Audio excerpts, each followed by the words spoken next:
നടൻ കൃഷ്ണകുമാറിന്റെ മകൾ ദിയ കൃഷ്ണയുടെ ഉടമസ്ഥതയിലുള്ള സ്ഥാപനത്തിൽ മോഷണം നടത്തിയ കേസിൽ 2 ജീവനക്കാർ ക്രൈംബ്രാഞ്ചിന് മുന്നിൽ കീഴടങ്ങി. സ്ഥാപനത്തിലെ വനിതാ ജീവനക്കാരായ വിനീത, ദിവ്യ രാധകുമാരി എന്നിവർക്കെതിരെയാണ് ആരോപണം ഉയർന്നത്.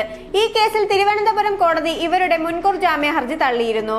ജീവനക്കാർ പണം തട്ടിയതിന് ശക്തമായ തെളിവുകളുണ്ടെന്ന് ക്രൈംബ്രാഞ്ച് കോടതിയിൽ സമർപ്പിച്ച റിപ്പോർട്ടിൽ വ്യക്തമാക്കിയിരുന്നു. കഴിഞ്ഞ 1 വർഷത്തിനിടെ സ്ഥാപനത്തിൽ നിന്ന് 63 ലക്ഷം രൂപയുടെ തട്ടിപ്പ് നടന്നതായാണ് ക്രൈംബ്രാഞ്ച് കണ്ടെത്തിയത്. ജീവനക്കാരായ വിനീത, ദിവ്യ, രാധാകുമാരി എന്നിവരുടെ ബാങ്ക് അക്കൗണ്ടുകൾ പോലീസ് വിശദമായി പരിശോധിച്ചു. 2024 ജനുവരി മുതൽ ഈ വർഷം മെയ് വരെയുള്ള അക്കൗണ്ട് വിവരങ്ങളാണ് പരിശോധിച്ചത്.